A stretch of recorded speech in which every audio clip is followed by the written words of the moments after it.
0.9% of GDP. This shortfall was mainly attributed to under-collection of ordinary revenues by 144.9 billion and an overperformance in ministerial AEA by 20.1 billion. Ordinary revenue collection amounted to 1.6363 trillion, equivalent to 11.3% of GDP, against a target of 1.7812 trillion, equivalent to 12.3% of GDP. I now focus on expenditure performance. Mr. Chairman, total expenditure and net lending for the period amounted to 2.3021 trillion, equivalent to 15.96% of GDP, against a target of 2.6359 trillion shillings, equivalent to 18.2% of GDP. And this translated to a shortfall of 333.9 billion, or equivalent to 2.3% of GDP. Disbursements to county governments was 275.7 billion, against a target of 316.6 billion, thus recording a shortfall of 40.9 billion. Based on revenue performance and expenditure performance, I now focus on fiscal deficit, including grants. Mr. Chairman, taking into account total revenues and expenditures, the overall fiscal deficit, including grants, on a cash basis for the period ending April 2023 was 362.3 billion, 9.5% of GDP, which was financed through a net foreign financing of 98.1 billion and net domestic financing of 264.2 billion. Mr. Chairman, honorable members, I now move to the medium-term fiscal framework. The policies to be implemented in the fiscal year 2023-24 aim to provide an enabling environment critical for an accelerating economic recovery and improving livelihoods of Kenyans through the government's bottom-up economic transformation agenda, popularly known as BETTER. The agenda is geared towards economic turnaround and inclusive growth and aims to increase investments in at least 5 sectors envisaged to have the largest impact and linkages to the economy as well as on household welfare. These sectors are 1. Agricultural transformation, 2. Micro, small and medium enterprise, 3. Housing and settlement, 4. Healthcare, and 5. Digital superhighway and creative industry. Special focus will be placed on increased employment, more equitable distribution of income, social security, while also revenue base and increased foreign exchange earnings. The implementation of these interventions is expected to stimulate economic recovery to 5.5% growth in 2023 from 4.8% in 2022. More importantly, these interventions will go a long way in improving the structure and quality of growth from public sector investment-led growth to a dynamic private sector-led growth. Mr. Chairman, the fiscal policy stance over the medium term aims at supporting the bottom-up economic transformation agenda of government through a growth-friendly fiscal consolidation plan designed to slow down the annual growth in public debt and implement an effective liability management strategy without compromising service delivery to citizens. This is expected to boost the country's debt and intergenerational equity. I now focus on the medium-term fiscal framework with first focus on revenue projections. Mr. Chairman, underpinned by the ongoing reforms in tax policy and revenue administration, revenue collection, including appropriation in aid, is projected to be 2.8936 trillion, or equivalent to 17.8% of GDP in the fiscal year 2023-24, rising further to 4.1952 trillion, or 18.3% of GDP in the fiscal year 2026-27. Revenues in fiscal year 2023-24 comprise of ordinary revenues of 2.5712 trillion, equivalent to 15.8% of GDP, and ministerial A&A of 322.5 billion, or 2% of GDP. On expenditure projections, Mr. Chairman, the government expenditure is projected at 3.5993 trillion, equivalent to 22.1% of GDP in fiscal year 23-24, rising to 5.0899 trillion, or equivalent to 22.3% of GDP in the fiscal year 2026-27. The expenditures in fiscal year 2023-24 comprise of recurrent expenditure of 2.4777 trillion, equivalent to 15.2% of GDP, and development expenditure of 689.1 billion, equivalent to 4.2% of GDP. Total allocation to county governments is projected at 429.7 billion, or 2.6% of GDP, while allocation to contingency fund is projected to be at 2.8 billion. Based on the revenue projections and expenditure projections, I now focus on deficit financing. Mr. Chairman, given the commitment to contain expenditures and revenue recovery measures put in place, fiscal deficit is projected to be 663.5 billion, or 4.1% of GDP in the fiscal year 2023-24, and further to 826 billion, or 3.6% of GDP in the fiscal year 2026-27. The fiscal deficit for 2023-24 will be financed by net external borrowing of 131.5 billion and net borrowing of 532 billion. Mr. Chairman, honorable members, I now move to part 4 of the CSS presentation, which focuses on expenditure estimates for fiscal year 2023-24. On overall expenditures in fiscal year 2023-24 and the medium-term budget, Mr. Chairman, fiscal year 2023-24 budget amounts to 3.5993 trillion as indicated in Table 1. And that Table 1 provides a summary of the budget. Due to time, I think I'll skip there.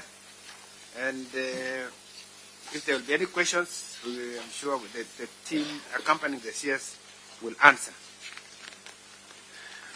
Total ministerial allocation in the fiscal year 2023-24 budget is 2.1643 trillion. In the approved 2023 budget policy statement, Parliament has been allocated 40.4 billion, while the judiciary, which includes Judicial Service Commission, has been allocated 22.9 billion. On consolidated fund services, I wish to indicate that the allocation to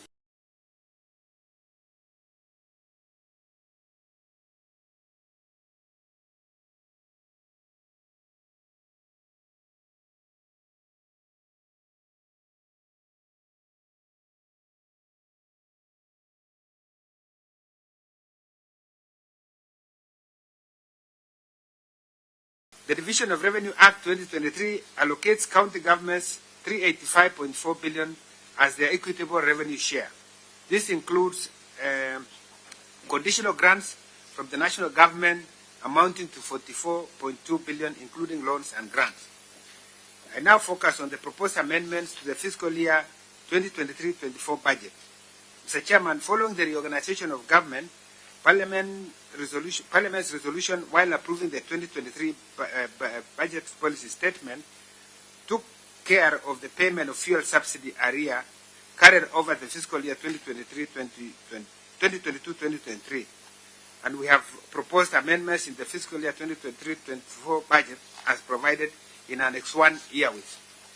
I urge members to look at that Annex 1. I believe it's provided to you. That is on page, the last page you have. It should be page 20, after page 19. So you look at that annex, it's amendment to the fiscal year 2023-24 budget estimates. Honorable Chair, allow me to pass so that if there are any questions, members can ask. I would like now to go to the responses to various issues raised by the committee. Honourable members, in your letter inviting the Cabinet Secretary to this meeting, Parliament raised some questions which I wish to address as follows. Question 1. Given the country's limited access to foreign financing due to tightening global financial conditions, provide an account on how the government plans to meet the Kenya shillings 241.8 billion will be maturing on 24th June 2024.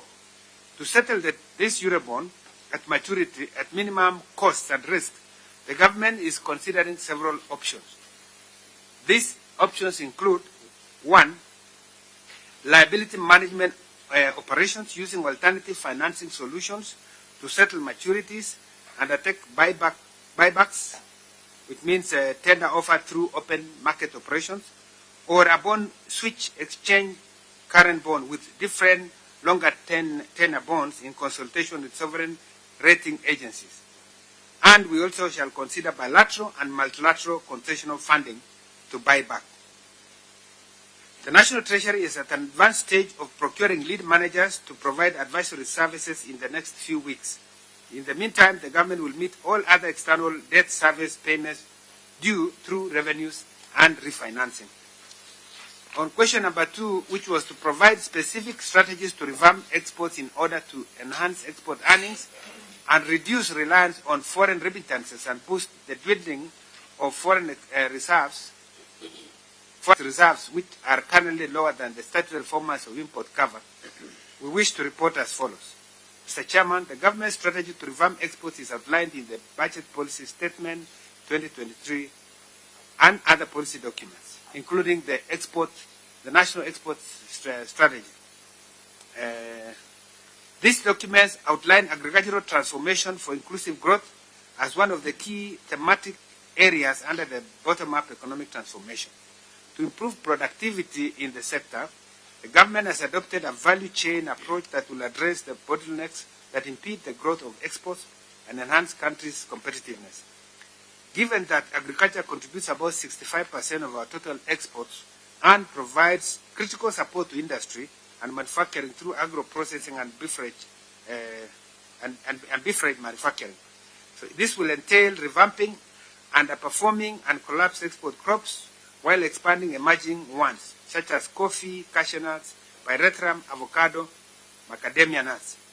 Our strategy towards socializing agriculture will not only spur growth directly and indirectly through manufacturing, but will also offer a great boost to food production and ease pressure on the cost of living. Further, the creative industry through value addition will improve our exports in areas such as fashion, leather products, and craft industries. Mr. Chairman, to increase earnings in services exports, the bottom-up economic transformation agenda is building resilience in the tourism sector to provide a platform for the sector to experience sustained growth in this post-COVID-19 era. This will be achieved by promoting niche market products, notably adventure, sport, and cultural tourism, and diversify source markets to include African markets. We will also leverage in our position as a regional and continental leader in matters ICT to position our country as a continental hub of innovation. I now move to question 3, which was that given the government is targeting private sector-led growth, provide evidence of the adequacy of Kenya shillings 10 billion allocated to the Financial Inclusion Fund, taking into account the increased cost of credit due to tightening of monetary policy. Mr. Chairman, the tightening of monetary policy is critical to ease inflationary pressures that has been above the 7.5% upper target since June 2022. The high inflation rate is mainly attributed to supply chain disruptions and adverse weather conditions, as earlier alluded in the introductory part of this presentation. The high inflation is mainly attributed to supply chain disruption and adverse weather conditions. This monetary policy action, together with the onset of rains and easing of global commodity prices, has resulted into the easing of inflationary pressures to 7.9% in April 2023. Although monetary policy tightening brings with itself a higher cost of credit, the ultimate objective of macroeconomic stability is essential for proper functioning of the economy. On the other hand, the Financial Inclusion Fund was not intended to replace the banking sector as the key provider of credit to the private sector. Rather, it was intended to bring on board Kenyans at the bottom of the pyramid who are already shunned by the banking sector and exploited through predatory high lending interest rates. This is an intervention at the bottom of the pyramid and to restructure the market. The Financial Inclusion Fund, together with other affirmative action funds like the Youth Enterprise Fund, Women Enterprise Fund, and Ways of Fund, will increase access to affordable credit to the private sector, thereby increasing their investments and allowing for private sector-led growth. As at 9 a.m. this morning, 20,231,204 Kenyans have opted into the fund. Out of these, 7,028,333 have borrowed more than once. The total amount disbursed so far is 29.84 billion, out of which total repayments are at 19.695 billion. Mr. Chairman, as for adequacy, the allocations are reasonable and within the broad framework of prioritization and accountability of the government. You may wish to note that the government targeted to capitalize the fund with 50 billion. In the fiscal year 2022-23 budget, the fund was allocated 20 billion, and we have proposed additional allocation of 10 billion. 50 billion will be achieved over the medium term. On question 4, Chairman and honorable members, we were asked to explain the reasons as to why the allocation to Equalization Fund for fiscal year 2023-24 of 7.9 billion falls 2023 of 8.3 billion. Mr. Chairman, the budget for Equalization Fund is 0.5% of most recent audited revenues. The actual ordinary revenue collection for fiscal year 2019-2020 was 1.573 trillion as reflected in our fiscal framework. On account of this collection, the Equalization Fund budget is 7.9 billion. We have met to understand the allocation in the Division of Revenues Act of 8.3 billion was based on actual collection of 1.6737 trillion. We wish to clarify that the figure used as a basis for allocation is erroneous and overstated revenues collection for fiscal year 2019-2020 by 100.3 billion, as indicated in Table 2 below. Office of the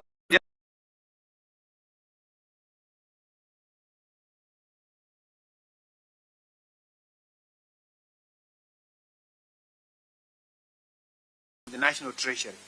As clarified in this table, this amount is also reflected again under revenues collected by the National Treasury.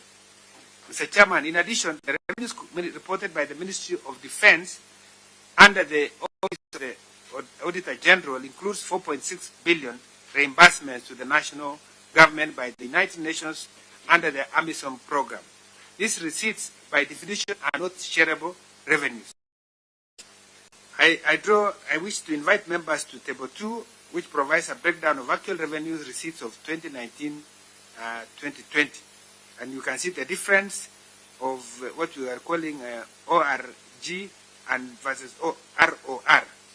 And I think this is revenue. I think these are figures you can see there. I don't need to go through the table.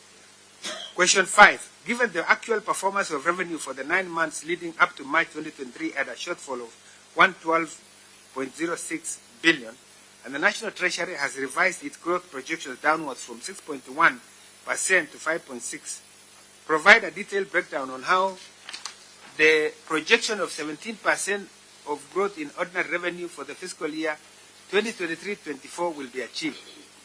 Mr. Chairman, we concur that the revenue performance this fiscal year has not been as earlier projected. After a long electioneering period, revenue collection was expected to rebound. However, revenue performance was hampered by the slowdown of economic activities due to multiple shocks that affected the economy. The expected short-term positive impact on revenues did not materialize. The new wave of shocks related to weather and unpredictable prices, inflation and nominal exchange rate slowed the adjustment process. In addition, the political scene was not yet resolved, and threats of demonstration slowed market reactions.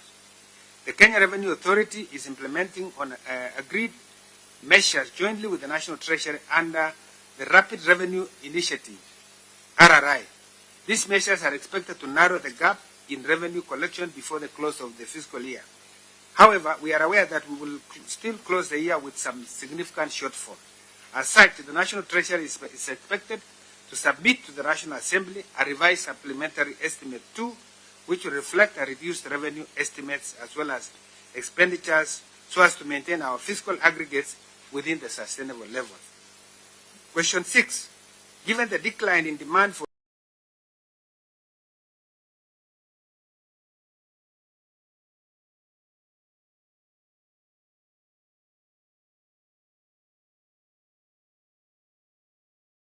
aggregates within the sustainable levels. Question 6. Given the decline in demand for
the private sector, like water dams and water purchase agreement.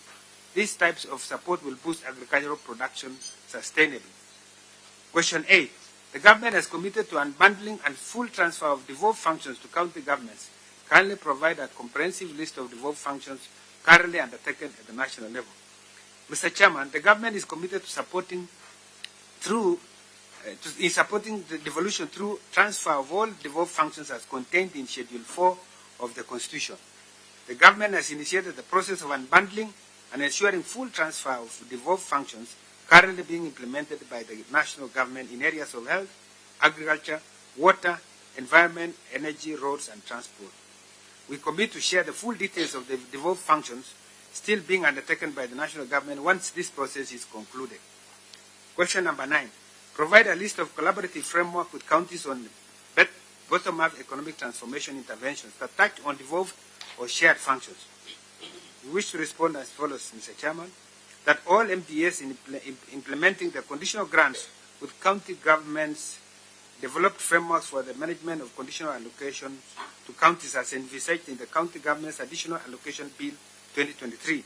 The frameworks outline the conditions attached to the grants, the role of county governments as well as the implementing MDAs, criteria for allocation, counterpart contributions, and conditions attached to the grant. These include 1.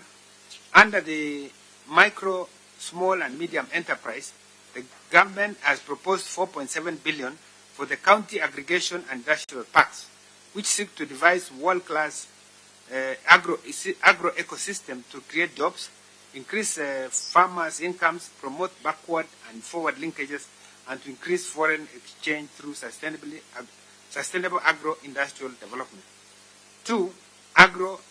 Under agricultural transformation, the government has proposed 3.2 billion for the agricultural and rural inclusive growth project, 8.3 billion for the national agricultural value chain development project, 517 million for the financing locally led climate action FLOCA program for county climate institutional support, 72.8 million for agricultural sector development support program, 76 765 million for drought resistance program in northern Kenya, 2.3 billion for emergency locust response project, 344.3 million for the Kenya livestock commercialization project, and 245 million for the aquaculture business development project. 3, under healthcare, the government has proposed 5.9 billion for the leasing of medical equipment and 5.577 million, 0.5 million under the primary healthcare involved context. And 4, under housing and settlement, the government has proposed 3.3 billion for the Kenya Informal Settlement Improvement Project, whose objective is to improve living conditions and strengthen security of tenure in informal settlements in selected towns in Kenya. In addition, Mr. Chairman, the National Treasury has developed draft legislative proposal which has been taken through the process of public participation. The proposal is to be presented to Cabinet and thereafter submitted to Parliament for legislation. Once enacted, the bill will provide the structures and the framework for collaboration not only between the national and county governments, but also the county governments. As you are aware, the bottom-up economic transformation agenda focuses on 5 sectors envisaged to have the largest impact and the linkages to the economy as well as the household welfare. This include, and I think I don't need to mention because I had mentioned earlier. Question 10, provide an estimate resource requirement for the actualization of each value chain under the bottom-up economic transformation agenda. Mr. Chairman, the government has proposed 267.7 billion in the fiscal year 23-24 budget to implement the bottom-up economic transformation agenda value chain priorities under infrastructure, social, land and resources, finance and production, and governance as provided in Table 3, which is provided on page 19. And you can see the details, Chair. I don't need to read them. So I thank you, Chairman and honorable members, on behalf of my Cabinet Secretary. Thank you. Thank you. Thank you very much, PS, for following that. Let me say that you can see I've even signed at the end. So it means that we have edited this until to make sure that it communicates. But, Mr. Chairman, you know I'm used to the other side of the world. After the rest one, you are asked answer 4 of the following questions. Now here, it didn't even say answer all. It just gave us the question. But anyway, that is a side joke. I'm used to being told answer 3 of the following questions. The bottom line is that we have revised those questions. We have revised all the issues that we were asked. We wanted to make sure that we communicate. And we communicate as clear as possible. I'm very sorry that my voice was going down. But the most important thing is the emphasis we also laid out is so that we have some clarity across all areas. So I do believe that I think the document is presented with clarity, and I'm sure if there are any further clarifications or questions, we'll be able to provide them. Thank you very much, Mr. Chairman. Thank you very much, CS and the PS, for the presentation, and also for the apparent synergy there is in the ministry. I again want to reiterate what I said before. On broad issues, we have an engagement letter with the media. So members, if you permit, we can concentrate our interaction with the National Treasury, especially on the issues that we requested them to present, because it was on the basis of specific questions. And the reason for doing this is because, you know, just barely a month or so ago, the National Treasury appeared before us, and they said much more robust issues around the budget when we are considering the BPS. And those conditions suffices even now. That is why this seems like a continuation of the engagement we had during the BPS period. So if you permit members, we can direct specific questions based on the presentation, and thereafter, then we will have a session with the media, which they'll ask now other questions, not just the ones that have been presented, so that we lay bare the kind of work that we are doing. So I can see Honorable Makari Mulu has done some questions. So let me start with him. Yeah, thank you, Mr. Chairman. Mr. Chairman, we must appreciate the presentation by Treasury, which has been done by my lecturer and my good friend P.S. Kipto. Listening to the presentation, a number of issues come up, and I would just want to share our experiences with you so that you clarify issues. During our interaction with the departments, we realized that as a country, we've moved to program budgeting. So that means the focus more is on programs. But we have realized that we have a number of programs which are in different sectors and in different ministries. And we have allocations for the same programs. So we would want to know, for example, if you have the issue of the coffee, it's under the Deputy President's office. You go to agriculture, it is there. You go to trade, it is there, trade and industry. So just as a matter of us appreciating the budget, is this the same budget or is it multiple budget? That's the first question. The second question is the issue of pending bills. All ministries have a lot of pending bills. And the law says pending bills should be the first charges to do the budget. So we want to hear from Treasury, you being the custodian of the past, what is the plan for pending bills? Because without belaboring the issue, we all know that pending bills are killing small business people. They are killing business initiatives, and really we must address them. Then the other issue, which was also critical, is the issue of sagas. And more so, sagas which are expected to be in the investment arm of the government. We didn't realize that a lot of these sagas have huge budgets which are recurrent budgets, but very minimal budgets in terms of development budget.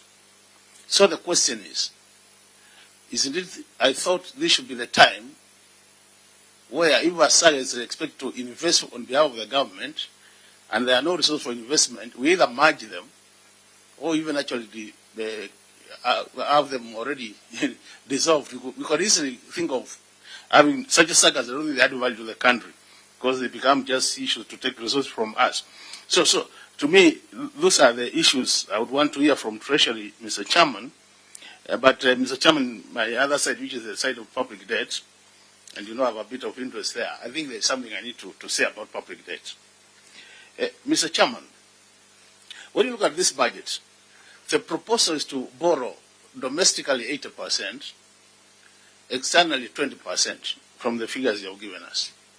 Your own document, the medium-term debt strategy, done a bit of scenario analysis. And as out of that scenario analysis, the best option was 50% domestic, 50% external.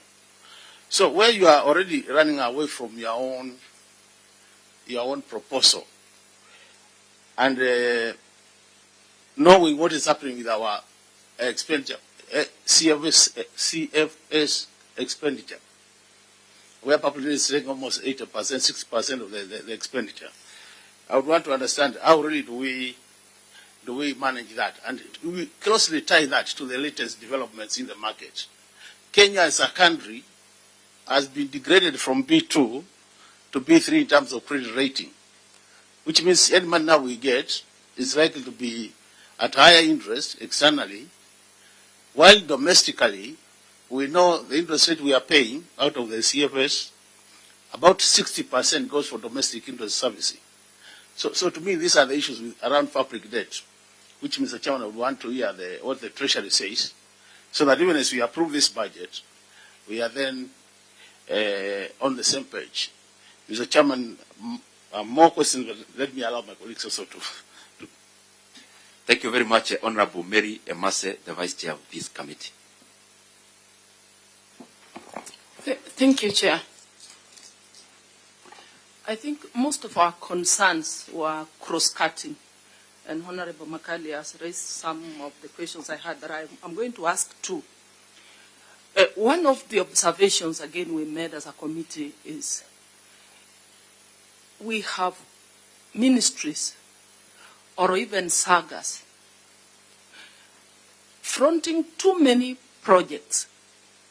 You find some projects are at 30% completion, some 10% completion, some 40% completion, and you find a ministry has so many of those projects and allocating very little amounts to each of those projects. So when we look at how long it's going to take such a project to be completed, it will take as long as 10, 15 years. So the question is, where is the value for money?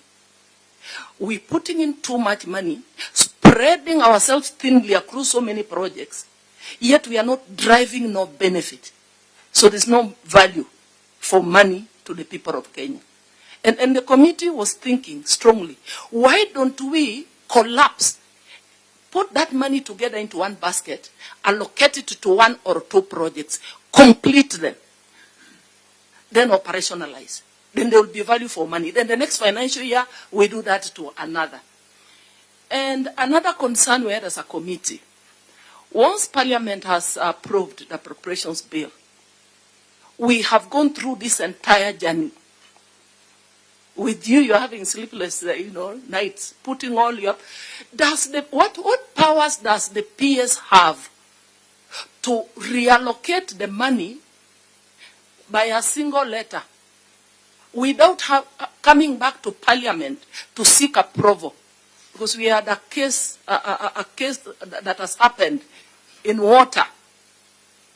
What powers does the CS have? I mean the PS. And then I think finally,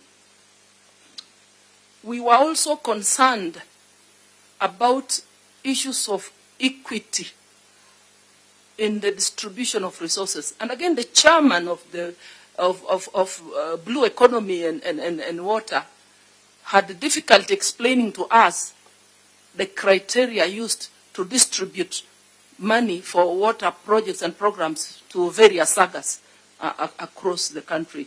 So the committee feel that we need to see equity. That each, because even as we went around, I think I'll be touching on that when we're speaking about to the media on other issues, public participation. Even within our counties, there are certain areas that are still marginalized. What are we doing to ensure there is equity in the manner we distribute these resources? Thank you. Members, you permit, because the two chairs are close to the chair, the two members are close to the chair. I give them more time. Now that you are not closer to the chair, you take little time so that you have as many members saying something. Let's go to Honorable Samuel Atandi. Chair, thank you very much. And I want to begin by thanking the Treasury team for finding time to come and meet us, and also the CS, despite his health. Thank you for coming, and also for your presentation. I've listened to it keenly, and I wanted just to make maybe two observations. Bwana Chair, from where we sit, as the people in charge of allocating resources to the country, I think it is in our interest that resources are distributed fairly and equitably across the country. And I think even for the interest of the CS, because it's in charge of growing the economy. And if you want to grow the economy, you need to grow the economy from all aspects of the country, all regions. Because I believe each and every region of this country has a contribution to make in the overall growth of our economy. And therefore, Chair, the question of equity and skewness in the distribution of resources across the country is something which we have noted as we met our various committees. And we want to ask the CS maybe to give us maybe distribution of resources per county in the areas of health, in the areas of agriculture, in the areas of water, so that we can see that you are keen in growing the economy of this country, just not growing the economy of particular sections of the country. Chair, that is my first concern. The second concern, Chair, is that you have given us general performance, overall expenditure performance as a whole. But I'm concerned about the development expenditure side. I wanted to know how far are we performing in the development budget? Because so many sagas and ministries are telling us that they are not procuring because there are no resources. Can we know, in the area of development, how much money, how much commitment do we have? And lastly, Chair, on Eurobond, you have said that you are going to, you have given us measures that you are going to use to address the maturity of Eurobonds. But I wanted to know if already you have identified the particular lenders that you are going to use. Do you have any lenders that you have identified? And who are those lenders that you are going to use to be able to renew the Eurobond loans as they mature? Thank you, Chair. Thank you very much. Let's go to Honorable Masara.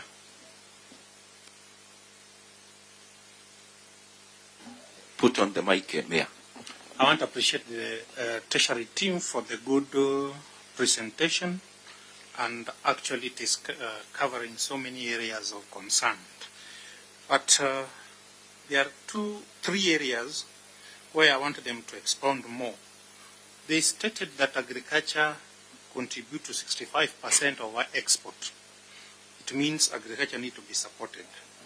But in this year, how they are going to finance, they have talked of zero, the fertilizers going to be now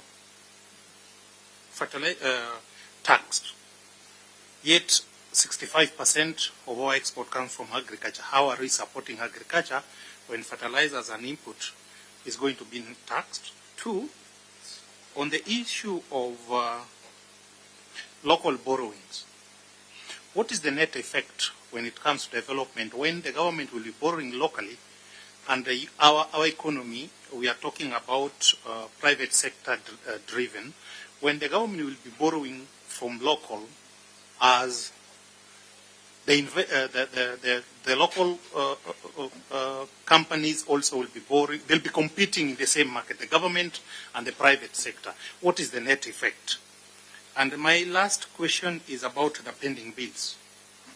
We want help the people at the bottom to develop, but the pending bill is every day increasing, and there is no clear strategy in this document where you have shown the world how you are going to settle the issue of pending bills. And remember, so many business people, money is tied in the pending bills that this money cannot circulate in the economy.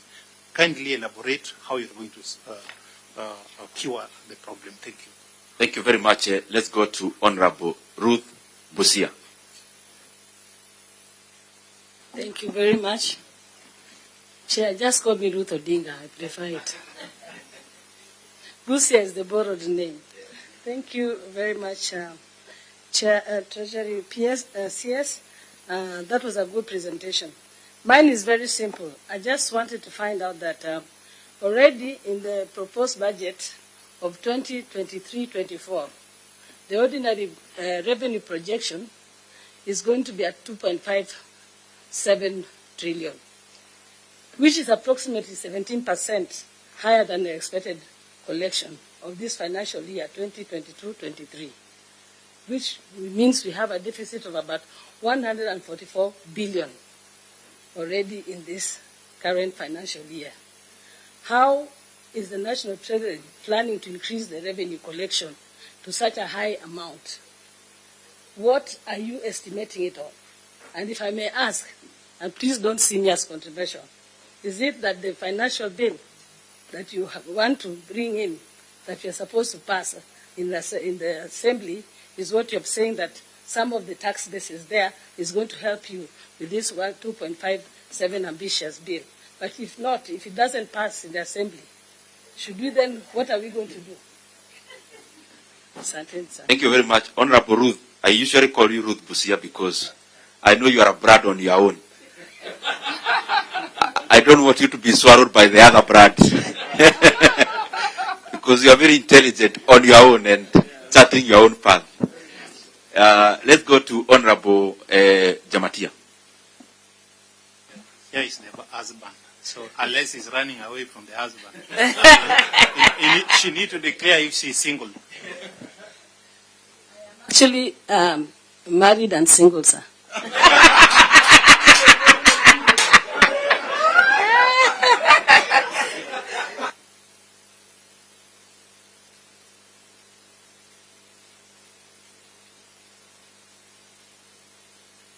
I hope the 4-1 people are here.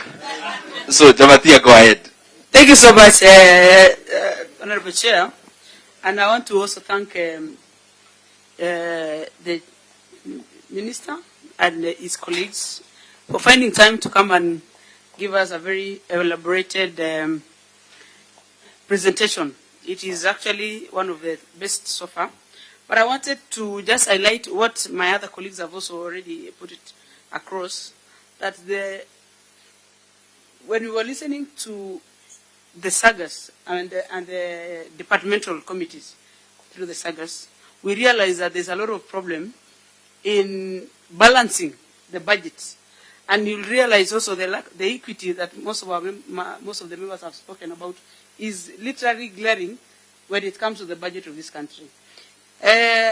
Waziri, there is an area that was so much actually neglected or underutilized, areas like prisons in Kenya. The presentation we had from one of our departmental jailer gave us a very grim area in part of this country that it has literally been neglected to the extent that prisoners in this country are walking naked in the prisons just because there's no money. And more so, the issue of, I think prisons used to be one of the areas that used to give money to this country, and partly because they utilize most of the hydro lands, produce, and those kind of things. And I was also looking at this, and those are the things that we want to know as a budget. Where exactly is it considered? Number two, I come from North Rift region, and we have a lot of problems in terms of security. Considering this budget, I really want to know where exactly is this problem going to be tackled through the budget. Because under BITA, that is the Kenya Kwanza program, I think as much as we want to grow, we cannot do and grow without sorting this matter of security. And also the issue of equalization has not come out very well. So what is going to happen? Thank you. Thank you very much. Let's go to Honorable Dan Mwashako. Thank you, Chair. First, I want also to join my colleagues to allow the good presentation from the CS and the PS. If we were to give them marks, I think they've done very well because they've answered all the questions that we raised. And I have two issues, Chair, that I want a supplementary question. Number one is just to add my voice on what has been spoken by my colleagues around equity and skewness of resources. Honorable Chair, previously in the last Parliament, we tried so hard to be seen as a budget committee that balances or sends resources to every corner of this country. And there are projects and programs that were started ostensibly to address the issue of equity. But we're looking at this budget, 23-24 budget.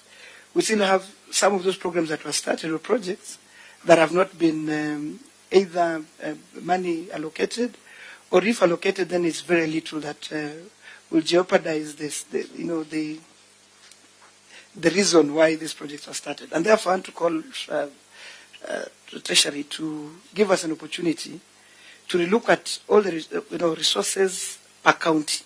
So then the counties that we feel have been marginalized in this budget, we're able to address before we conclude this budget process. Then number two, Chair, will be on equalization.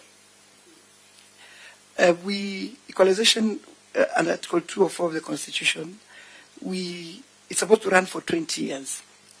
And already we've done almost, 13 years. And therefore, the little time remaining, we still have arrears for 2011, 2012 to 2013, 2014, the first initial 3 years. That comes to about 7 billion. I want to recommend, Chair, that the 7.9 billion that you've provided in the coming financial year to go into addressing those long-term arrears. So then as we progress on a clean slate, And we're able, Chair, to complete some of the projects that were started earlier. And now that the allocations did not come through for the 14 counties that were originally in the equalization fund, so that we can complete those projects and move on. With that, Chair, I thank you. Members, you're allowed, we take last 4 so that we go to the other engagement because our afternoon is equally packed. Or just ask one question, then you leave the next one to ask the other. Let's see whether Dr. will actually do that. Yeah, I have to. Thank you, Chair, for the well-organized presentation. If I was to award marks on this time, CS, you have passed. This is this is well-organized, simple, and to the point. Dr. Tikati. Yes. Why are you saying this time? What does that refer to the other times? The other time was fair. Thank you so much. Now, on page 5 of your presentation, you talk about the sectors which you want to focus on in terms of investments. Where did you leave water and the road network? And which criteria are you using to select this? Because one of the main sectors that you... Daktari, yes. You allow me. Yes. Once you ask, yeah, then you go to the next. Yes, okay. Then the next one, have you considered to provide training to the newly appointed PSs in the area of PFM? Because there's a lot of problems around that area. They need to undergo some induction. Yeah, it's a serious one, so that you Daktari, so that you avoid the letters you are writing to them. You may need to be specific so that they know what kind of training. In terms of respect for budget, finance management, yes, PFM. That suffices. Yeah. Let's go to Saburu and Honorable Lesuda. Thank you, Chair. I'll be straight to the point. I don't want to belabor the importance of equalization fund. The last time we met during supplementary, you took away about 3 billion from equalization fund. I think it went to NGCDF, and you gave an assurance that it will be in this budget. I have looked at this budget. It has 7.9. There is that money was not added. It's just what was in BPS. So I want a very direct answer where that 3-point-something billion is, because equalization should have been about 11.4 billion in this budget. Thank you very much, Honorable Jafet Nyakudi. Thank you, Chair, and thank you, CS, for the very good presentation. It was short and sweet. My question goes to value for money. We have so many different projects under different sagas, others that are 98% done, like the Bunge Towers. It's 98% done, but we have another project, CPST, which is 30% done.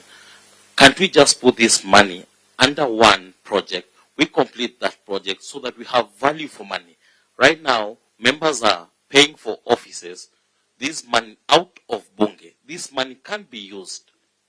Once the project's over, this money can be used for other different activities. Number 2, same case. We have projects under the blue economy. The chairman for blue economy had a very rough time here yesterday, because you have projects that have already been done, like boreholes in different parts of the country and different constituencies. But these projects, water has not been reticulated to different areas. What is the essence of doing such a project without doing water reticulation or distribution of water? Thank you, Chair. Let's go to Honorable Ali Wario Hashaka. Thank you, Chairman. I also congratulate the CS and the PS for the good presentation. Chair, there is a crisis in our schools. That is GSS, junior secondary schools. I've never seen the CS addressing the issue of GSS. Also, Chairman, to add on this equalization is a burning issue. It is enshrined in the Constitution, and it is a no modern day bottom-up. It is like bottom-up, to uplift the region which has been left behind or marginalized for too long. When are you going to release the equalization fund? Because you have formed the committees at the county level chaired by the county commissioner. And then the function of national government, procurement should be done by national government. And functions touching on county government, procurement should be left to counties, but not function of national government done by counties. Thank you. Let's go to Mzee wa Kamati, Mheshimiwa Moroto. Thank you, Chair. I want also to join my colleagues by saying the presentation was well done. But my concern is about what Honorable Chematia had mentioned about security, especially in the North Rift. When I was saying, those areas, the Northeastern, the North Rift, suffered from the Sessional Paper number 10 of 1965. And it seems still the current, the other government, the past government and the current one is almost going the same lane without considering. Because I've seen here all along, nothing has come out of it. My request is you can still use the 223 and then to consider those people there. Then we'll come and rectify. Otherwise, I think we'll okay. I want to thank even the 2010 Constitution. People like Kibaki, Raila, and the team. I think those are the people who thought of raising up the other side. But now coming again and destroying equalization, it was only to last for 20 years and it ended. Now, you people are frustrating. Thank you. Thank you very much. Honorable Moroto, Honorable Kawajiko was asking, when was 1965? Let's go to Honorable David Ochieng.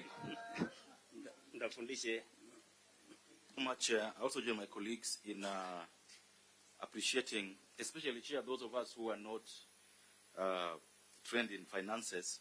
The reason we are saying this good question is because it is for the layperson. Someone can read and understand what you're talking about without so many, jargon. And so this is so much appreciated. I just have an issue, Chair, with our plan for improving our exports. Because this has been there for a long time now, and PS Kipto has been part of this process for so many years now.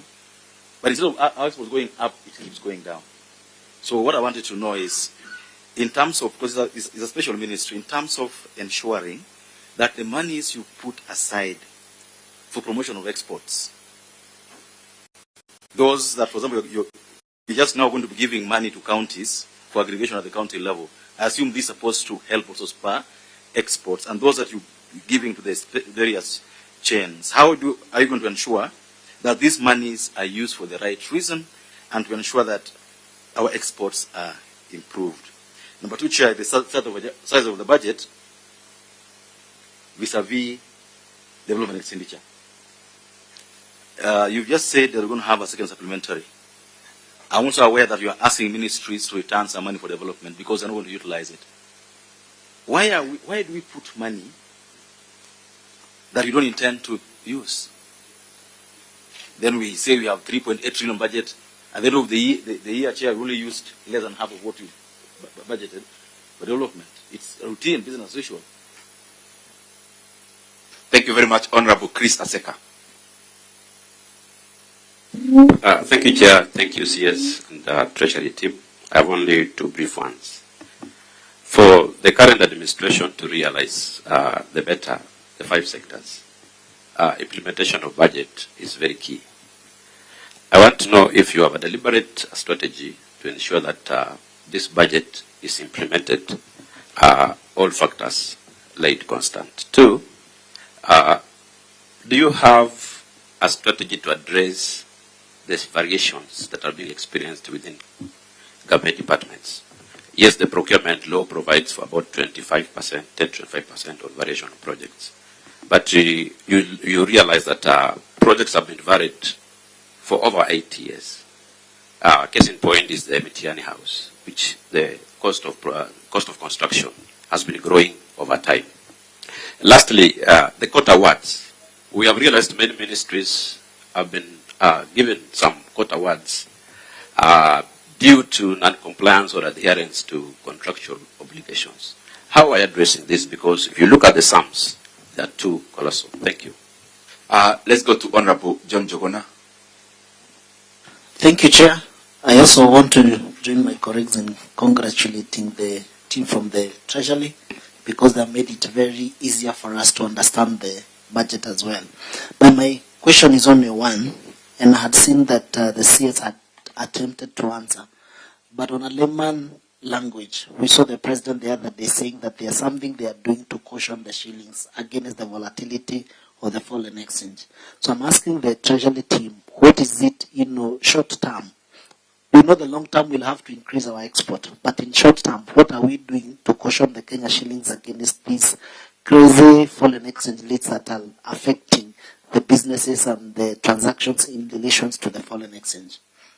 Thank you very much, Honorable Bernard Shinari. Lastly. Thank you, Chair. Now that I'm the last, you'll give me more time. Chair, thank you very much, CS and PS, with your team for that good presentation. I want to raise one or two issues. The first one is on mining. The way we've looked at the budget is like the government is not serious on exploiting the local resources, local resources like precious metals, including gold, because there was a discovery in the western region of gold, and the county government of Kakamega gave the national government land of 10 acres to construct a gold refinery, which would harvest the gold, and the same, our proposal was the central bank should take the gold, should buy the gold, and then maybe it's used to foreign exchange. The lease is at your office for now more than 2 years. Maybe I would like to know what is the position. And in the budget, the gold refinery had 50 million. Now is 0. The granite factory in Vihiga had 50 million. Now is 0. Substance in Kisi had some money, but now is 0 in this budget, and the money was taken away. Number 2 is about export of labor, because we realize that there is a high demand of nurses trained in Kenya, and we have not seen the support to train the nurses, and even we have a high demand on hospitality industries. Utalii College is going down. It doesn't produce anymore. We know shipping lines and airlines are demanding the Utalii trained trained students. Lastly, we are very happy, especially on Western region. We have had a lot of rains, and we're expecting pamba harvest. Maybe it will help the hunger we are seeing in production of food. But on the same, we are also looking at the infrastructure in terms of Maram roads and access roads have been really damaged. This is an area we are also thinking maybe Treasury would take special consideration to make sure that maybe those roads are at least monies are released to mend those roads, so that we are able even to harvest the goods, the pamba harvest we are to access the pamba harvest that we are expecting. Lastly, it's about CDF and GAF. Could you please mention, because we know very well as budget committee, that will be the first question we shall face on the floor of the House to address. Honorable Shinari, that is more on disbursement, not allocation, I hope. No, on disbursement. Okay. Yeah, on disbursement of CDF and GAF. Thank you, Chair. Thank you very much, Honorable Shinari. As I give the CS, okay, Honorable JP, very last. Thank you very Yeah, much. we started with the last, now we are at the very last. Thank you very much, Chairman. Chairman, the government is focusing on agriculture to turn around the economy of this country. But my concern is the agriculture sector is underfunded. And when there is an increase in this funding is in a data of 0.0, because currently we are funding this agriculture at a tune of 4%. So I wanted to know how will you be doing to ensure that this agriculture is well funded for it to earn more for this country, because even the services, the export which we want to export to outside is from agriculture, and this agriculture is underfunded. Secondly, Chairman, we want to earn something from the service export, and currently for someone to access the passport is like impossible accessing the passport for our young people who want to go outside there and do a job. I want to know from the Treasury also, how are they doing to this sector of migration to ensure that the service export is attained? Thank you. We were almost done until Honorable Rekuton remarked, so he has to say something. Thank you, Mr. Chairman. Thanks for that compliment. Mr. Chairman, I want to clarify. Right now we have some rains, and chances that El Nino will be coming in June, July, very high. That means most of the crops will be destroyed. And if El Nino continues for 5 more months, there will be no produce. We'll have nothing. We'll go back to square one next year. And who knows the drought or the climate change. So I can see that in 2021, you passed a bill. It's called National Drought Emergency Fund. And the whole point of this bill was to put money there for emergencies or for drought purposes. Because it looks like we're never prepared. We never learn.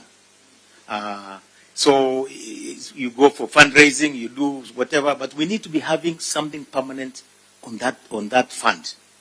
And I don't think you put much here, or I don't think you put even anything. So 2022, 24, we could be having the same drought and with nothing again. We have not learned.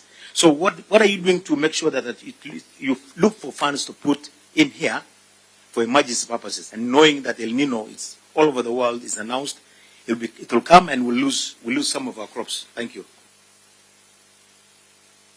Thank you very much, members. I want to, before I throw the ball to the court of the CS, members, all the questions you have asked are very, very important. And I am requesting, some were actually handled by departmental chairs when they appeared. And because the CS was not here, you allow me a minute to mention them so that they can also concentrate on the other issues. I'm not attempting to answer their questions, but some we could be having the answers.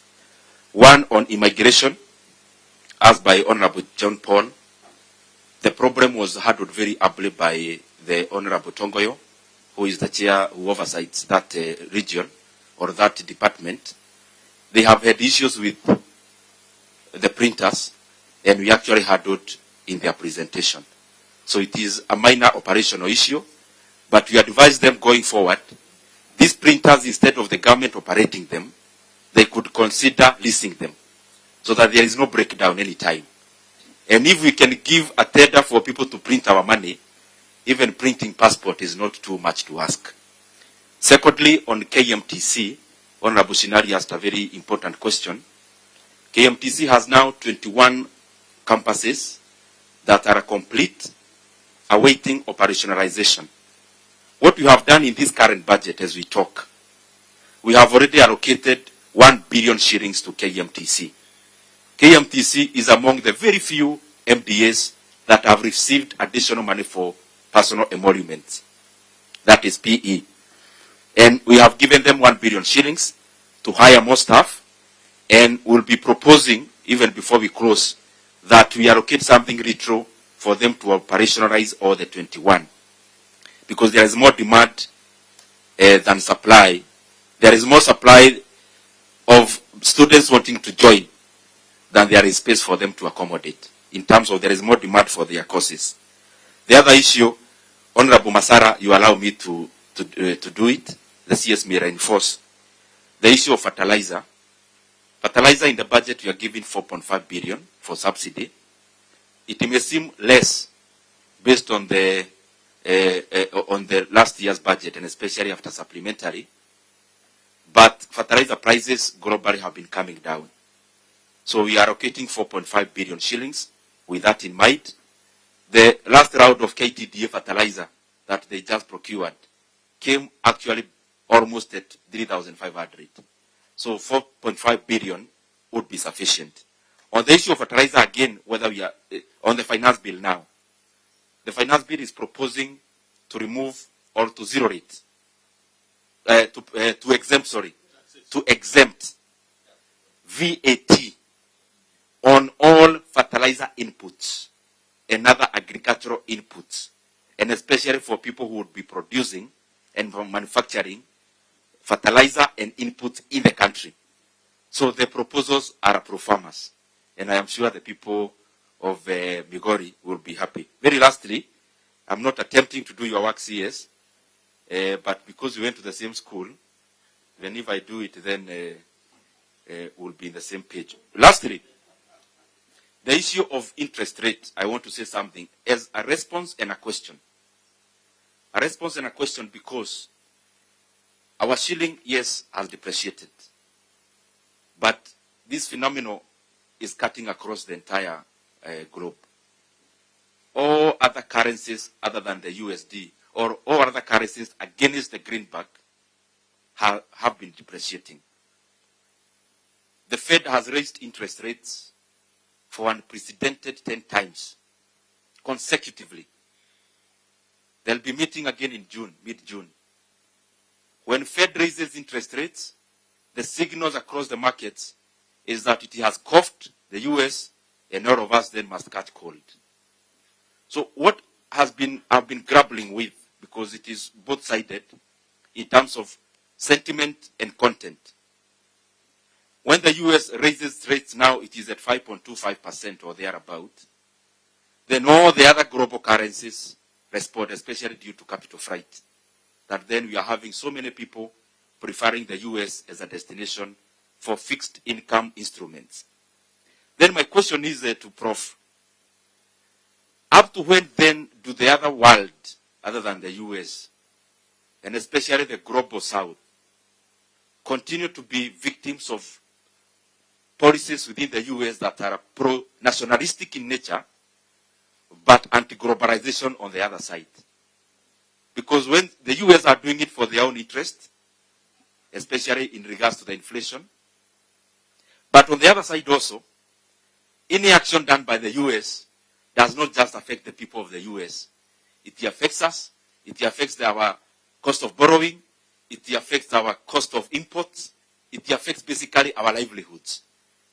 I would want CS to tell us something around that, not just with Kenya in mind, but Kenya and all the other economies, and especially given some have actually gone through worse things, like Zambia, for example, which defaulted the other day, and I'm sure the whole nomenclature characterizes to that, Sri Lanka, and the other economies that have actually, and even Ghana, that have actually seen the worst, based on the action of other economies. So, CS, I can now throw the ball to your court.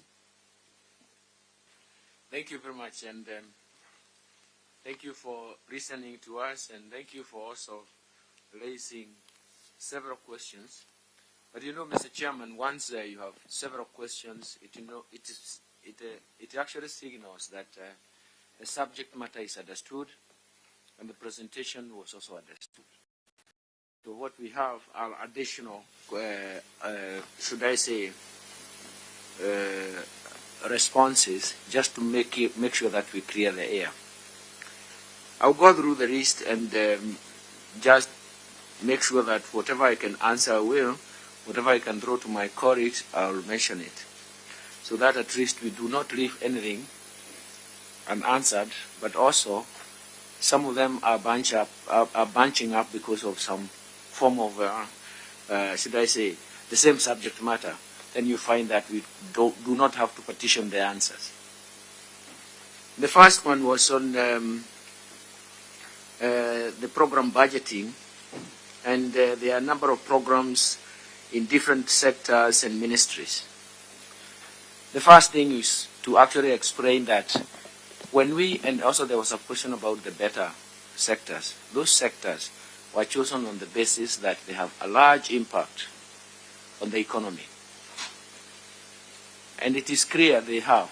And obviously, if you look at agricultural transformation, it doesn't just stop at farm. It also affects even water management system, creating dams and all that. If you look at micro, small, and medium enterprises, they cover virtually all the sectors. So in a sense, we were looking at what can actually have the largest impact in the short term, because what we are looking for is economic recovery and sustaining that recovery. And that is very, very critical. But in terms of whether there is duplication or even resource allocation, what we have done is actually to adopt the value chain approach. And it clears any duplication or lack of resources. In fact, when we went through the value chain, we did make sure that if there are several departments or even ministries that are covering the same thing, you actually make sure that there is no gap and there is no duplication. In fact, from the way the ceilings were set, is to make sure that there is no duplication and there is no gap, so that that value chain is complete. That completeness is actually new in budget making, and they started with this new administration. It is going to be very important because it will tell us the efficiency in terms of allocation of resources, and at the end of the value chain, you want to see the product. So that is very, very important, and it's something that perhaps if we get a chance, we will try to explain when all these things start. So we wanted just to clear and give you comfort that that has been catered for by the approach we are using, the value chain approach, and the teams that were working on this, the sharing across the ministries, spent a lot of time even to clear the air, so that we make sure that there is no duplication, but also there is at no stage that resources have not been allocated. And that was very, very important. The pending bills, I think we have worked on this with the PS and our team, and I want the PS to actually say something about it. I think it's better to say it now, so that we do not have any balances at the end of the report. At the end of by the time I finish, we should not have any balances of questions. Thank you, Chair and honorable members. The principle is that for any pending bill incurred becomes the first charge for the following year. And that is what we insist every minister to do for every pending bill. But we have a history of, if I can just read you the figures that we have seen, from June 2005 to June 2022, we have a total amount of 640.9 billion pending bills. With ministries, departments and agencies, 80.3. State corporations and sagas, 400.7. It's almost 401 billion. And county governments, 160 billion. So we have in total 641 billion shillings, which is pending bills. And we have said this is an amount that needs to be sorted. And so what we have proposed is a cabinet memo that proposed a pending bills committee composed of National Treasury, Office of the Attorney General, State Department for Roads, State Department for Public Works, State Department for Housing and Urban Development, Public Procurement Authority, Ethics and Anti-Corruption Commission, Law Society of Kenya, Institute of Engineers of Kenya, and Institute of Certified Public Accountants. And we have submitted this to Cabinet. CS will be presenting it to Cabinet next week or the other week, depending on the calendar. And we have undertaken that by September, we needed to have done the review so that we come back to this committee and make sure we provide for a budget that clears all pending bills. Even if we have to clear the line within the fiscal framework to make sure we clear it, we make sure it's clear. Those which are determined to be payable. That is the proposal or historical pending bills. But for this year, we are saying any pending bills incurred in this financial year must be paid for as a first charge next year. And we are going to be very strict as Treasury to ensure that that is the case for any pending bills ministries will be incurring. I submit, Chair. Thank you so much. And I just want to focus on, then there was also a question of sagas and investment and the whole issue of development budget. Mr. Chairman, I'm a very strong defender of development budget because I always say that if you don't allow or you don't allocate development budget, then obviously you compromise the capacity for future growth. But unfortunately, here we are in the crossroads in terms of legacy, historical issues, and what we are trying to do. So we will need a bit of time to clean up because the lack of allocation of development budget is purely because of resource constraints. But I think the whole issue is, I think we need to refocus this. I think there were suggestions of matching those sagas or even reworking them. We are doing the same in terms of privatization bill. So there are so many things that we need to clean up. But there's also some legacy issues that we really need to think about. But let me say that where it's possible and resources are available, we have to allocate the development budget because if you don't, then you compromise the capacity for future growth. That is a logic that is already there. That's a logic that should be used, and that is what we should push for. The issue of public debt comes on every time and several times, but it is quite clear. And I think also there is also another issue that was raised. The domestic debt market is always it's very exciting for some people because if you create a market for debt, actually even private sector can trade this debt in there. So it's a market, okay? So there's nothing wrong in borrowing because one of them can be even borrow for cash management. Even ourselves as individuals and even Homestead, we do that. But the bottom line is that if you have a structured market for debt, it is going to work very well. And I know I worked on this for so many years. We have a market for public debt, and we also have a market. We also wanted to make sure that it is also one step to the private sector debt. So you can trade in debt instruments, and you find that most markets in finance actually trade in debt instruments in different ways. But of course, you are asking a question, but what happens when the credit ratings are, of course, declining or are worsening? And this is a situation we have to contend with, Mr. Chairman. Nobody has the answers because one of the questions I always ask, yes, there will be ratings. The ratings are going to be very much dependent on the signaling. That's what you see in what you see. What is it that you see? If you're looking, if the newspapers are your source of information, then obviously we're going to be in a lot of problems. But I'm not trying to defend anything or the shallowness of information that may be available. But the ratings will have to be there. Sometimes you find yourself rating. For example, I used to give examples. With the entry of digital lending, you can actually improve your credit scores. What happens is that if your credit scores are improving, your rating improves. But if your credit scores are declining, then obviously your rating worsens. And this will always happen depending on the period. The reasoning behind moving from B3 to B2, which was not solicited, is actually liquidity constraints. We do believe that is very, very important because liquidity constraints is a short-term issue. It's not a structural issue. Sorry, it's not a permanent effect. It's not a structural issue.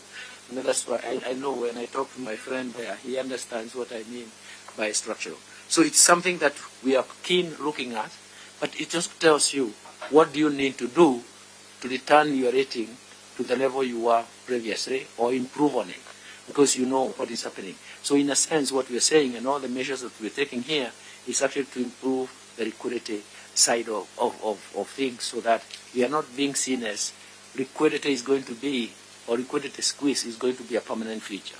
That's something that we are working on. I want to invite the PS to add a few points here.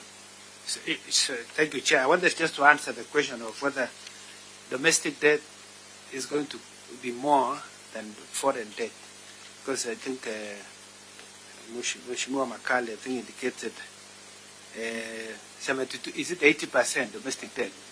Yeah, let me first start by saying that the fiscal framework we have presented is presenting us where we are on a fiscal consolidation path, meaning that going forward we will take less to finance our development. In 2021, our budget deficit as percent of GDP was 8.2%.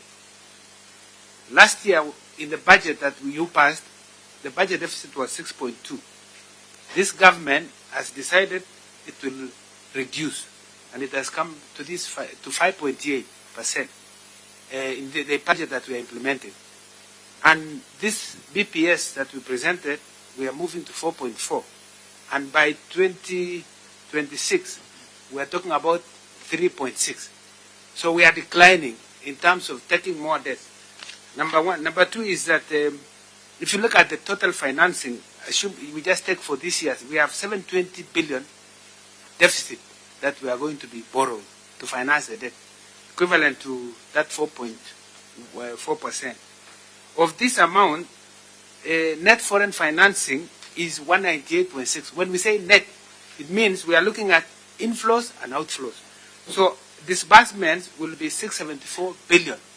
In other words, we are going to borrow 674 billion from external sources. But at the same time, we are going to be paying principal of 476 billion. So on a net basis, it looks small, but it is actually more.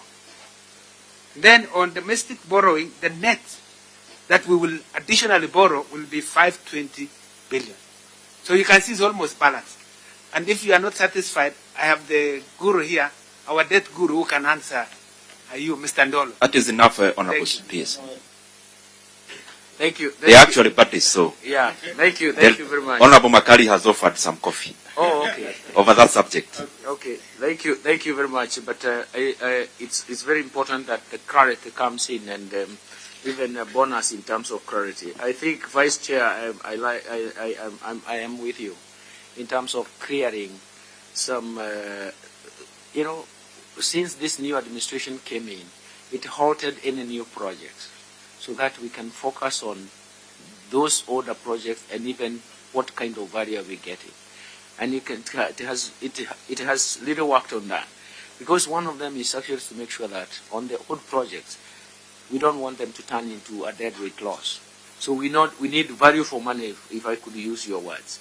So in a sense, this is something that we are continuing, and as we program, we want to make sure that the efficiency within which we are going to plan new projects, new programs, or even new activities is actually programmed along the value chain. This way, it allows us to make sure that we clean up or we finish or we complete one cycle and we can see the benefits. And that for us is very, very important. And of course, everybody has come in talking about distribution and equity of programs and projects. And this is, you see, they cut across. They are not saying which regions. But maybe you cannot do everything at once for the whole country. So it means that you prioritize which projects. So I do believe that the issue of distribution and even equity of programs and projects is going to be addressed along the way as we prefer it across.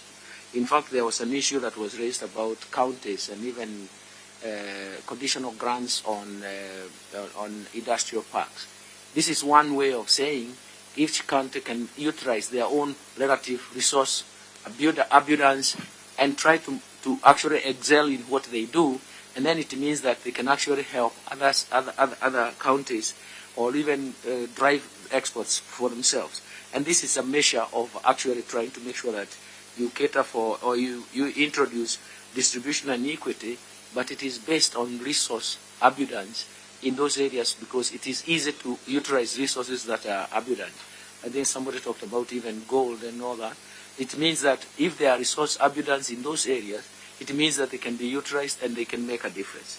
That is something that we would like to look at, so that when you're talking about value for money, we are looking at which are the low-hanging fruits.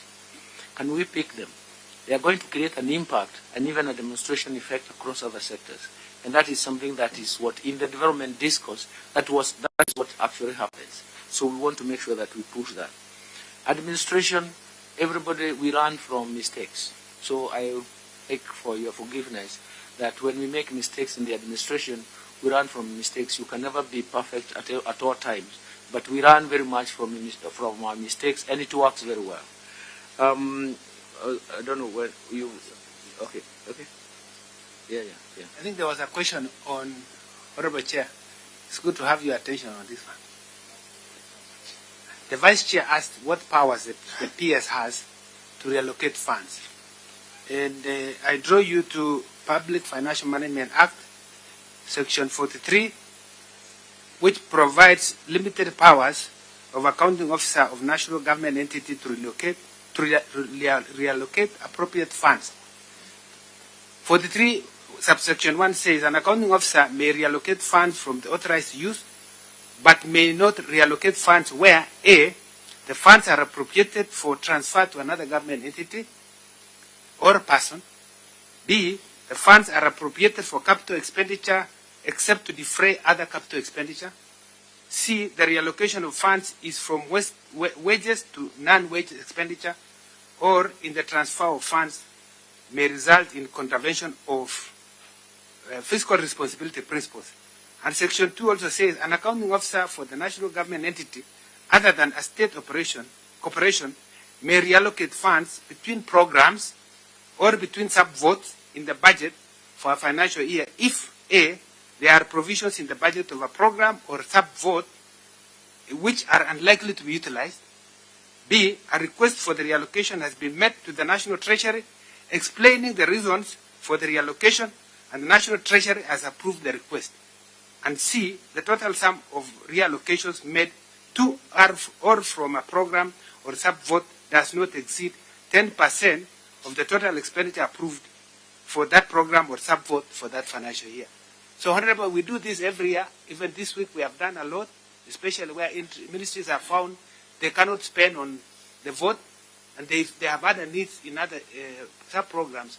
We use the room that you have given us, limited power, to make that decision. And we respond also to cases where there are concerns and we address.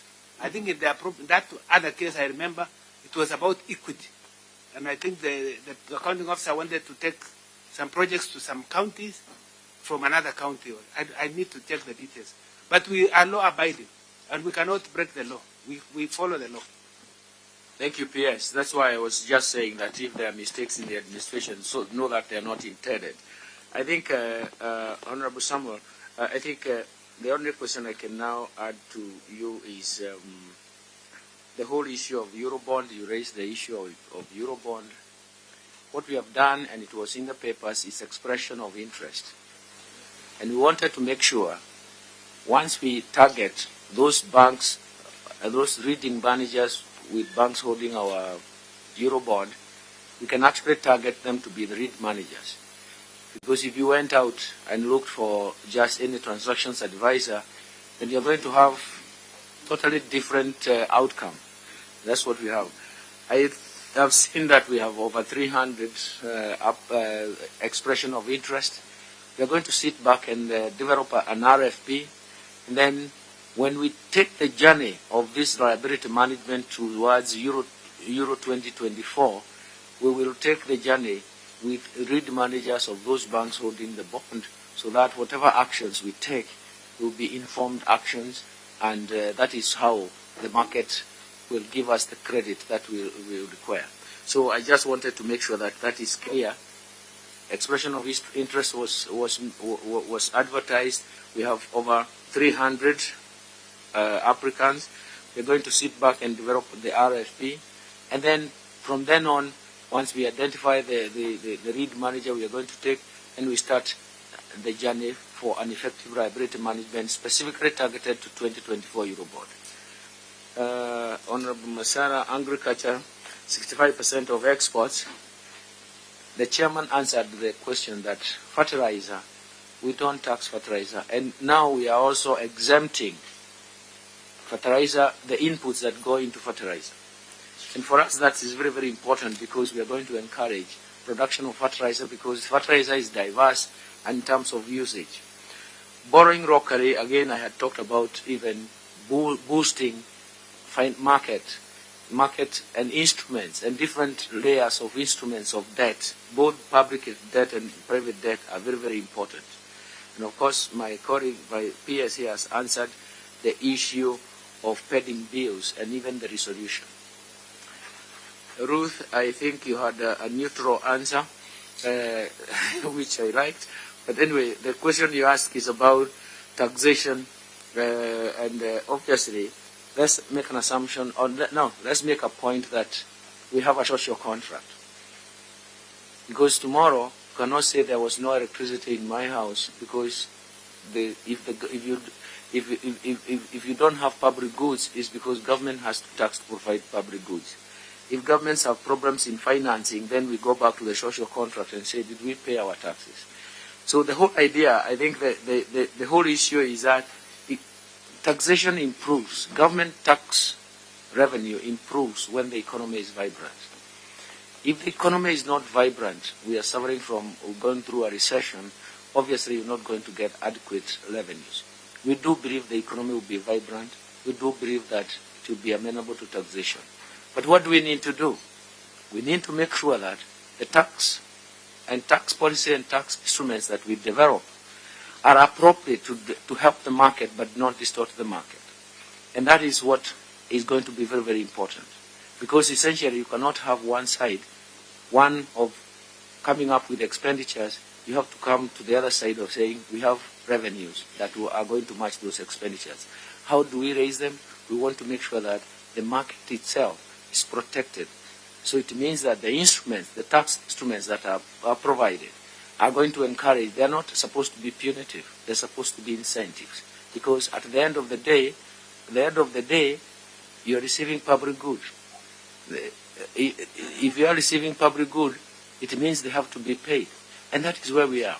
But let me say, my strong position and strong principle, where and all the time I preach that, is that a tax instrument must make sure that it does not distort the market by changing the structure of demand of that product. Then it means that once you distort the market, you cannot get adequate revenue. Secondly, you have to protect the market using the tax system. The tax system can be a reward or a penalty, depending on what you wanted to encourage to produce. And finally, the tax system must itself not distort the timing or quantum of investment. That is, for me, very, very important. When we uphold that, then it means that we will all be smiling when we are paying taxes. I think Sagas has come in before, and equalization, I do believe, is something that we can talk about. Honorable Dan, equity and skewness of resources. It's going to be difficult to analyze from the sector proposals, but you can see that why we come up with instruments like, for example, targeted instruments is because we want to take care of some extreme cases. So these are these issues that are being analyzed. Of course, 20 years arrears, we are going to solve that. And I think, Mwenda, you had some point about this, the 20 years arrears we talked about 7.9 billion. It cannot resolve the arrears. But what kind of strategy are we taking up for the arrears? You want to answer that, Mwenda? Yeah, thank you, CS. Chairman, the issue of arrears to equalization fund has been a long outstanding issue, and there are a couple of reasons why we are where we are. Partly the fact that there has also been issues in courts that have delayed also processes. But what Treasury has done is that we have committed, and we have a letter submitted to Parliament, to Senate, to cover the arrears, and we have proposed to cover these beginning, so over and above the 0.5% required under the Constitution. We have proposed to allocate an additional 9.2 billion beginning the financial year 24-25. And there is a letter to that effect that has been submitted, Chair, through the Senate committee. And I think, I don't know whether a copy was given to National Assembly, but there is a commitment under a letter from the National Treasury. Thank you, Albert. And then the logic of better, again, for us it's very, very important to understand that there are sectors that cut across. There are sectors that also starts from the lower bottom, where majority of the people live in absolute poverty. So essentially, the better was actually informed by that. How can you get the largest impact in short term and create a momentum for future growth? And that's the logic. And of course, you may not see just by listing the 5 sectors that we believe have the largest impact. It is going to. You can actually even relate them. Let's talk about agricultural transformation. Somebody even talked about 65% of exports are coming from agriculture. So it means that if you improve agriculture, you're improving a whole host of things. Micro, small, and medium enterprises. Again, they are translating across all spheres of our lives. Housing and settlements. If you go to our numbers in GDP, you'll find that ownership of dwellings is the largest number. It means that it's going to cover most of the areas. Healthcare, I need not say not even talk about it. And the digital superhighway and even creative economy or creative industry. So the basic thing is not to say this is the only game. What we are really saying is that other sectors are also important, but these are chosen on the basis of the fact that they are going to create a very strong impact to the widest part of the economy, and they are going to create a momentum for future growth and vibrancy. And of course, training, I think that's a question that has been answered. Equalization has been answered because essentially we want to make sure that we focus. And value for money and the projects that are not complete, I think you are familiar with this. It is for us, when projects stall, it means that the target you wanted to complete those projects because you wanted them to give you some benefits. In fact, in economics, we say it's a deadweight loss to the society because the projects are not, the project is not complete. So in a sense, that's why the government stopped new projects so that it can complete the previous old projects, so that we can see value. So for me, that is important, so that we do not have projects that we cannot complete. And then we should also go back into our basics. We need to see the project cycle from the beginning to completion. And that is what is going to be very, very important for us. Bonawario, I think we have been talking to the education sector. They have always been on our case. In fact, if you want to sit with me and see why I get sleepless nights, you'll know when my colleague from education calls me.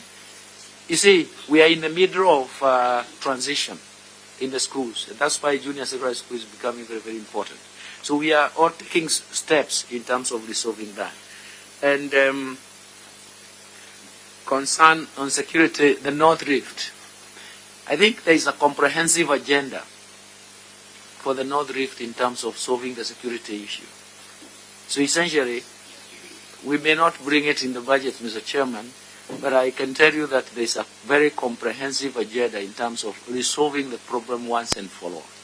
So in a sense, we'll be patient. First of all is to restore peace, and then the next thing is to move into restoration of economic activity.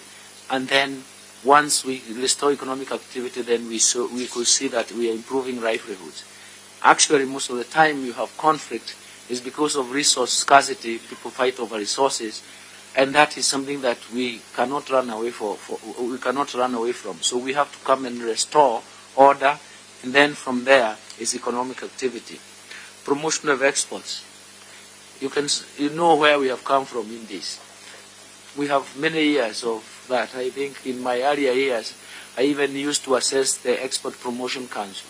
I even created a database in terms of how they do this. So we know that we have not managed to do as well as we had anticipated, but at least exports is a major growth. That's why I gave an example of industrial parks. Countries can actually come up, and actually also counties can actually define what is their relative resource abundance, and can they use the aggregator principle to create value chain and value chain. And that is what agro-processing is going to be all about. I've gone to some countries and I can say that if you have some aggregator principle, and that will be supported by industrial park, we can actually improve exports. You are right. Once exports have improved, and then of course foreign exchange earnings becomes very, very important. And that of course is important because Honorable Seka said for better to succeed, then obviously the implementation of such targeted approaches is going to be very important. And of course, we do know that budgets, of course, if a project takes a long span, the variation in terms of budget cost becomes quite problematic. And of course, we are also being pushed very hard by quota awards. Kenyans have become very litigious. You cannot prevent that. But the most important thing is also to make sure that, just like Chinua Achebe once said, when men have learned to shoot without missing, then the birds were flying without patching. So we have to run the game. And that is the only way, because we know that it's our country, we have to defend it on all sides. Of course, Honorable Njuguna, thank you very much. He has gone, but tell him I have answered his question. I think what we have taken steps to is actually to stabilize the volatility of the Kenyan shilling. And one of the victims was oil marketers looking for dollars every month in a market that was not well structured because it was spot. What we have done is to introduce an interbank forex market. We have brought in the banks together and they are supporting that. We are very encouraged by the results. The second thing is that we have removed oil marketing companies from the market so that we have a government-to-government purchase agreement with the Gulf countries, and the banks are coming in. We are not affecting the oil marketing structure, the retail market structure. We are only affecting the supply, the global supply, and the oil marketing companies are competing on that. Then we have a G2G arrangement. We have 6 months of deferred LCs. This is the third month, and today we were analyzing that. I think 12 vessels have arrived. Is it 12? 12 vessels have arrived. I know I was at the coast to receive 2 vessels in the 5th and the 6th. So I know it is working very well. But what we have done is to make sure that we have no problem of supply. We are going to streamline our pricing in terms of fuel.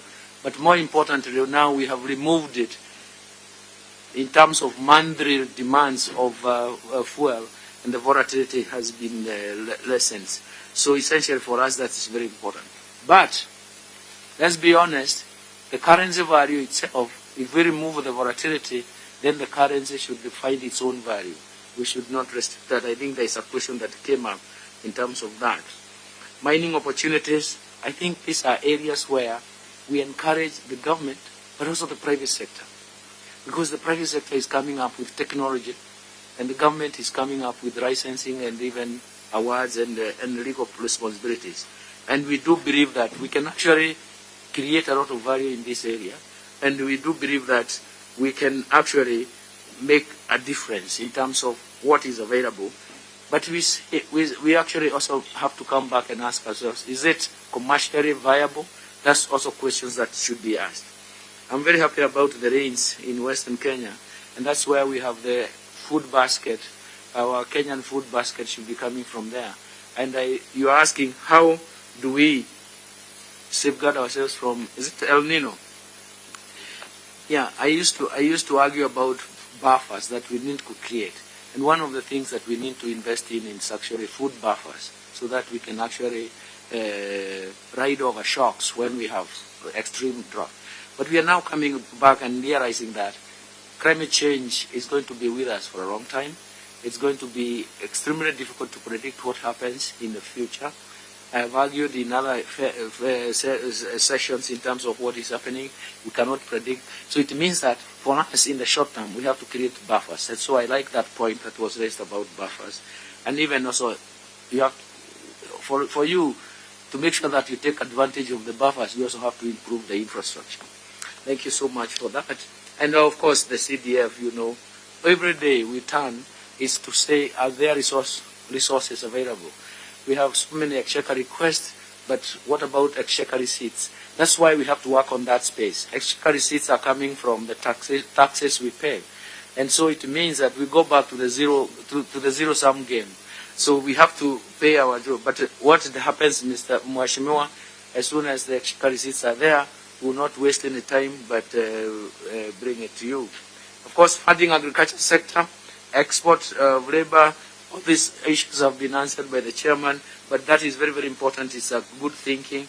And I think lanes and National Drought and Emergency Fund is very, very important. I think this is the whole issue that we have to go back and push those ideas to the end. And then immigration, I think we sorted that out yesterday, but you can answer. Chair, I think the interest rates is always a big issue. The whole issue is that, and this has been my argument, we overstayed, the Western world overstayed with quantitative easing. That's what we called it that time. Now they started being hit by inflation. And don't forget, even during the quantitative easing, some countries in in Europe also found themselves in heavy debt. They had credibility in terms of debt. And so what happens was actually to continue with the quantitative easing because of that. What happens is that once interest rates rises, it then affects the currency values. So in a sense, you can say that America is actually developing their own currency, but because it's a global currency, we have to bear the spikes. For me, the most important right now is that it's something that we coined in 1992 during the European